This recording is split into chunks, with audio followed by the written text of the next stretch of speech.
অন্তর্বর্তীকালীন সরকার ওনার সঙ্গে অন্যায় করেছে। অন্তর্বর্তীকালীন সরকার প্রেসিডেন্টের সঙ্গে প্রেসিডেন্টকে অপমান করতে যায় নিজেদের অযোগ্যতা প্রমাণ করেছে।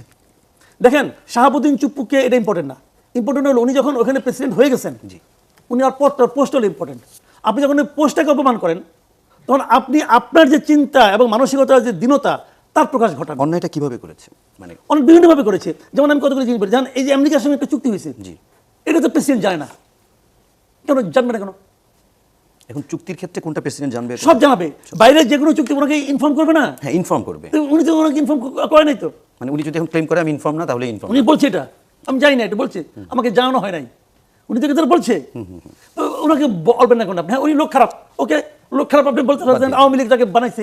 এখন দেখেন আওয়ামী লীগ একটা অযোগ্য লোককে বানাইছে, আমি ধরে নিলাম, আমি তর্কের খাতে ধরলাম উনি লোক খুব খারাপ, খুব অযোগ্য লোক, কিন্তু উনি তো প্রেসিডেন্ট পোস্টের মধ্যে বসে আছে রে ভাই, উনি ওখানে বসে আছে না? অবশ্যই। তাহলে যেখানে উনি বলছে কি যে রাষ্ট্রপতিদের যে সম্মেলন যেখানে আমি যেতে চেয়েছিলাম আমাকে যেতে দেয় নাই, বরঞ্চ বলা চিঠি দিয়েছে যে আমি অসুস্থ, আমি অন্য কাজ দিয়ে খুব ব্যস্ত, ওই চিঠি লিখে আমার কাছে পাঠাচ্ছে যে আপনি এখানে সাইন করে দেন। কেন এটা কেন করছে পররাষ্ট্র মন্ত্রণালয়? কেন করছে? করতে পারে না তো, উনি তো অসুস্থ না, তো ওনাকে যেতে দেবেন আপনি, কেন যেতে দেবেন? তাহলে ওনাকে আপনি রাষ্ট্রপতি রাখলেন